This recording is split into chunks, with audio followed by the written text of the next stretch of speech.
بسم الله الرحمن الرحيم الحمد لله رب العالمين والصلاة والسلام على سيد المرسلين محمد وعلى آله وأصحابه أجمعين اللهم علمنا ما ينفعنا وانفعنا بما علمتنا وزدنا علما يا عليم.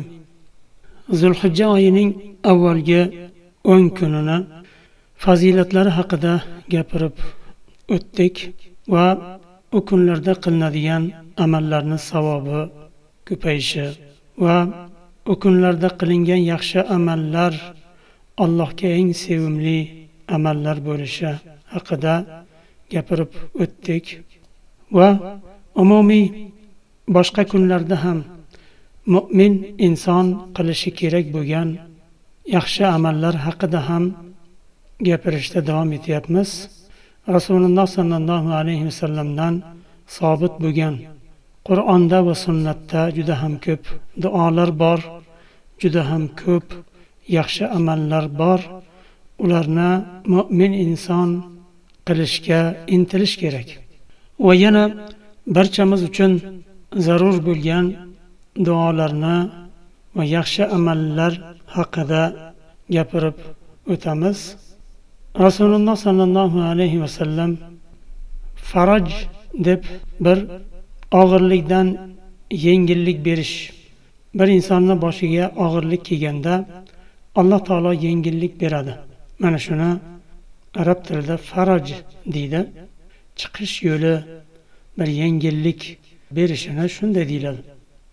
Rasululloh sallallohu alayhi vasallam mana shu og'irlikdan bir musibat kelsa, bir g'am, tashvish kelganda o'shanday holatdan chiqishga yo'l ko'rsatganlar va ba'zi duolarni ta'lim berganlar.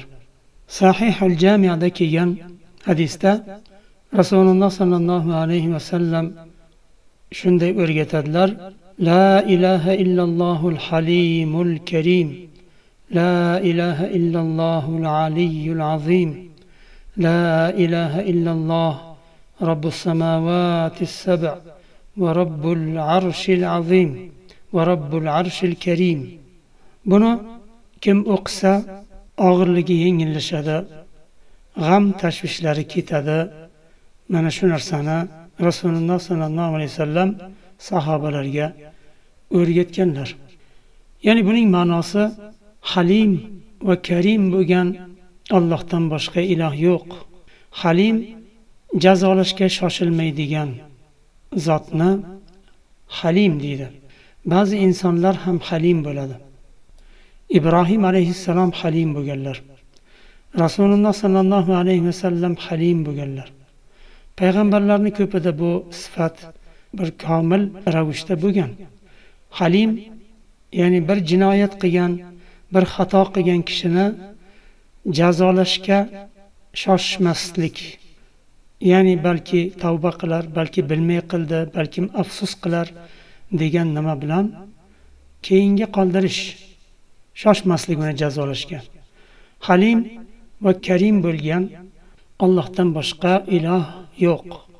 La ilaha illalloh al-aliyyul azim. Oliy va buyuk bo'lgan Allohdan boshqa iloh yo'q. La ilaha illalloh rabbus samawatis sab' va rabbul arshil karim.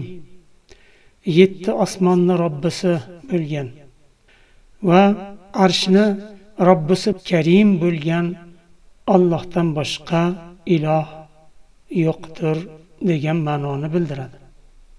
Abdullah ibn Abbos radhiyallohu anhu rivoyat qilgan boshqa hadisda boshqacharoq kelgan: La ilaha illallohul azimul halim, la ilaha illalloh rabbul arshil azim, la ilaha illalloh rabbus samawati va rabbul ardi va rabbul arshil karim. Boshqacharoq lafzda kelgan. Buni Abdullah ibn Abbos radhiyallohu anhu rivoyat qilganlar. Ikkalasini ham o'qisa bo'ladi. Ikkalasi ham Rasululloh sallallohu alayhi vasallamdan hadislar bilan sabit bo'lgan. Yana boshqa hadisda Ali radhiyallohu anhu rivoyat qiladilar bu hadisni. Aytadilar, Rasululloh sallallohu alayhi vasallam menga ushbu kalimalarni talqin qildilar. Talqin qilish, bir jumla o'qib o'rgatish. Ya'ni bir jumla Rasululloh sallallohu alayhi vasallam o'qiydilar. Ali radhiyallohu anhu qaytaradi shuni. Undan keyin keyingi jumlani o'qiydilar. Ali radhiyallohu anhu qaytaradilar. Mana shuni talqin deyiladi. Rasululloh sallallohu alayhi vasallam menga talqin qildilar mana shu kalimalarni va og'irlik yetganda, g'am tashvish yetganda shularni o'qishga buyurdilar deydilar. La ilaha illallohul halimul karim. Subhanahu va tabarakallohu robbul arshil azim. Valhamdulillahi robbil alamin. Bu 3-hadis boshqacha lafz bilan, bu yana 3-lafzda keldi. Sahihul Jami'da kelgan hadisda Rasululloh sallallohu alayhi vasallam aytadilar: "Ala ukhbirukum ala ukhbirukum bi shay'in idha nazala bi rajulin minkum karbun aw bala min amri ad-dunya da'a bihi fa furrija anhu du'a'u dhin-nun la ilaha illa ant subhanaka inni kuntu minaz zolimin." Aytadilar sallallohu alayhi vasallam, agar sizlarni bittalaringga bir g'am, tashvish yo bir balo tushsa, dunyo ishlaridan bo'lgan, dunyo bilan aloqador bog'liq bo'lgan bir balo tushsa, bir duoni o'rgataymiki, shu duoni o'qiganda Alloh taolo sizlarga yengillik beradi. Shu balo kelgan, og'irlik, mashaqqat, g'am tashvish kelgan inson agar shu duoni o'qisa, Alloh taolo shu g'am tashvishdan qutqaradi, yengillik beradi deb so'radilar va aytdilar, Zinnunni duosidir dedilar. Ya'ni Yunus alayhissalom qaysi duoni qildilar? La ilaha illa ant subhanaka inni kuntu minaz zolimin. Mana shuni ko'p qaytarish kerak. Agar bir mu'minni boshiga g'am, tashvish keladigan bo'lsa, yo bir og'irlik keladigan bo'lsa, mana shu duoni ko'p o'qish kerak, qaytarish kerak. Chunki Rasululloh sallallohu alayhi vasallam buni faraj duosi deb aytdilar. Ya'ni fa furrija anhu, ya'ni unga yengillik beriladi shuni o'qisa. Agar Rasululloh sallallohu alayhi vasallam og'irlik vaqtida, g'am, tashvish va balo kelgan vaqtida, har qanday balo kelgan vaqtida mana shu duoni o'qisa, Alloh taolo yengillik beradi dedilarmi? Shubha qilmang, bunda xayr bor, yengillik beriladi. Rasululloh sallallohu alayhi vasallam buni bekorga bunday demaganlar. U kishining har bir gaplari vahiy bilan, u kishi har bir aytgan gaplarini Alloh tarafdan gapiradilar. Va ma yantiqu anil hawa in huwa illa wahyu yuha. Qur'onda Alloh taolo aytayapti, va ma yantiqu anil hawa. Allohning rasuli Muhammad sallallohu alayhi vasallam u o'zini havosidan, xohishidan gapirmaydi, istagan narsasini gapiravermaydi. O'zidan kelib chiqib, in huwa illa wahyu yuha, u kishi gapirgan narsalarning barchasi Allohdan kelgan vahiydir. Shuning uchun olimlar aytadilar, hadislar ham vahiy, lekin 2-darajalik vahiy. Qur'on 1-darajalik vahiy, uni qiroat qilish ibodat, uni namozda qiroat qilish ibodat. Lekin hadisni namozda o'qib bo'lmaydi. Farqi mana shu yerda. Allohning kalomi emas, rasulining tilida Allohning amri, nahiysi va dini rasulining tilida insonlarga yetkazildi. Anas radhiyallohu anhu rivoyat qilgan hadisda u kishi aytadilar, Rasululloh sollallohu alayhi vasallam agar biror bir ish, biror bir holat u kishini g'am tashvishga solib qo'yadigan bo'lsa, ya hayyu ya qayyum bi rahmatikal astaghith der edilar, deydilar. Ya hayyu ya qayyum bi rahmatika astaghith. Buni bir marta emas, ko'p takrorlash kerak. Ya hayyu ya qayyum bi rahmatika astaghith. Bu al-hayy val qayyum, bu olimlar aytadilar, Allohning ismul a'zomiga kiradi, ya'ni buyuk ismlariga kiradi. Agar shu bilan so'ralsa, duo rad qilinmaydigan buyuk ismlarga kiradi deganlar. Imom Ibn Moja rivoyat qilgan hadisda Rasululloh sallallohu alayhi vasallam aytadilar: "Ma min 'abdin yaqulu fi sabahi kulli yawm wa masa'i kulli layla Bismillahillazi la yadurru ma'a ismihi shay'un fil ardi wa la fis sama' wa huwa as-sami'ul 'alim thalath marrat fayadurruhu shay." Aytadilar sallallohu alayhi vasallam, agar bir kishi har kuni ertalab va har kuni kechqurun, kechki paytda Bismillahillazi la yadurru ma'a ismihi shay'un fil ardi wa la fis sama' va huwa as-sami'ul 'alim deb 3 marta aytsa, hech qanday narsa unga zarar bermaydi deydilar. Ertalab 3 marta, kechqurun 3 marta. Imom Abu Davud sahihlarida rivoyat qilgan boshqa hadisda Rasululloh sallallohu alayhi vasallam aytadilar: "Man qala bismillahillazi la yadurru ma'a ismihi shay'un fil ardi wa la fis sama' wa huwa as-sami'ul 'alim thalath marrat lam tusibhu faj'atu bala' hatta yusbih. Wa man qalaha hina yusbih ثلاث مرات لم تصيبه فجأة بلاء حتى يمسي." Rasululloh sallallohu alayhi vasallam aytadilar, kim Bismillahillazi la yadurru ma'a ismihi shay'un fil ardi wa la fis sama' va huwa as-sami'ul 'alim deb 3 marta aytsa, ya'ni kechasi yo kechqurun 3 marta aytsa, ertalabgacha unga to'satdan keladigan bir balo yetmaydi unga. Va buni kim ertalab 3 marta aytadigan bo'lsa, to'satdan keladigan balo to kechgacha unga kelmaydi, yetmaydi. Agar mabodo shunaqangi bir to'satdan bir balo kelgan joyda bo'lib qolgan taqdirda ham Alloh buni saqlaydi. O'sha kelgan baloni zarari bu insonga, shu kalimalarni o'qigan insonga yetmaydi.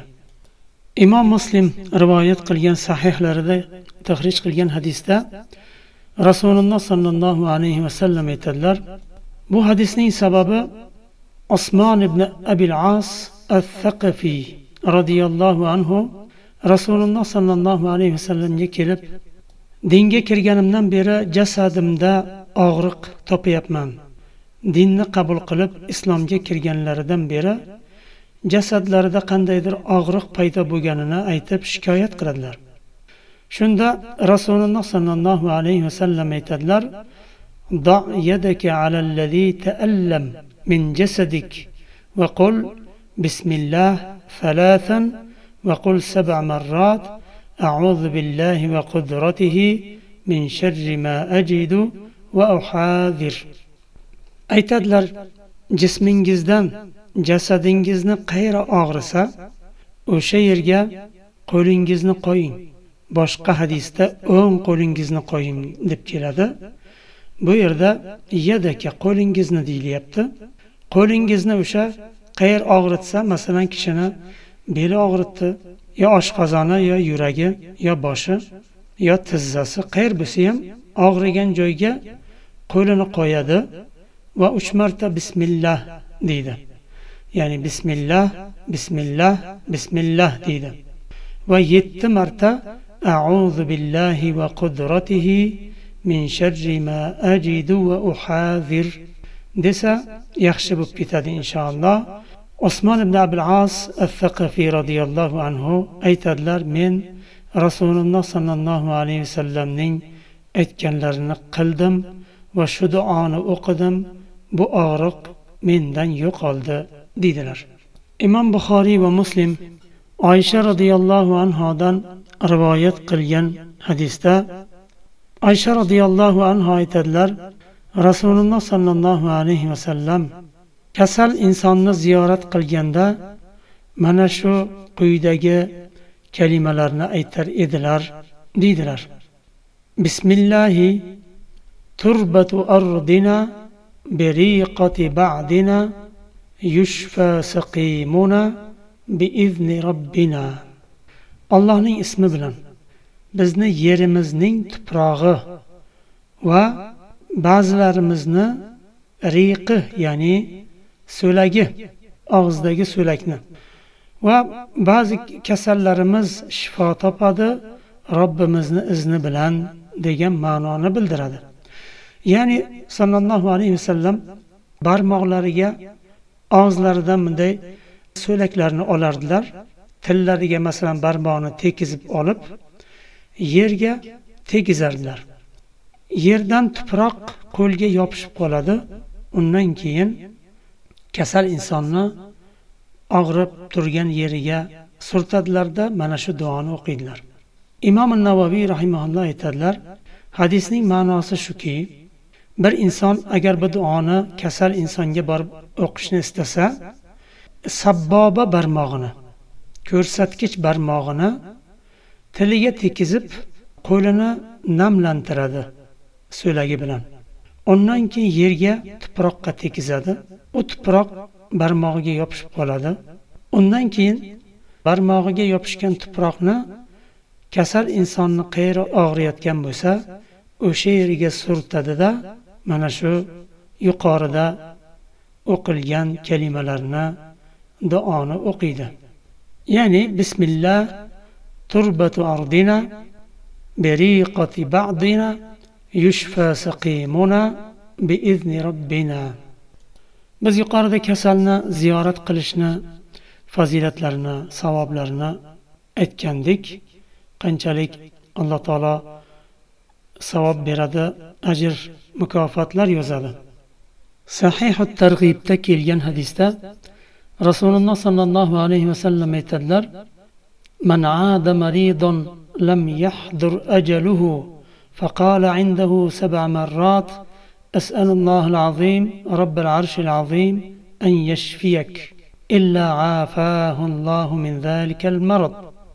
Aytadilar sallallohu alayhi vasallam, kimda kim ajali yetmagan bir kasalni ziyorat qilib borsa, ya'ni ajali yetmagan, u o'lim to'shagida o'lim bilan olishib yotgan holatda emas, faqat kasal bo'lgan. Ajali yetmagan kasalni ko'rishga borgan kishi agar 7 marta as'alullohal azim Rabbal arshil azim an yashfiyak desa, Alloh taolo bu kasalga, hastaga shifo beradi deydilar. Yana g'am tashvish kelganda uni Alloh taolo yengillik berishi uchun o'qilinadigan duolar bor. Asmo binti Hamis radhiyallohu anhoga Rasululloh sallallohu alayhi vasallam o'rgatadilar. Ala uallimuki kalimatin taquluhunna indal karb. Allahu Allahu Rabbi la ushriku bihi shay'a. Ya'ni sizga bir kalimalarni o'rgataymi?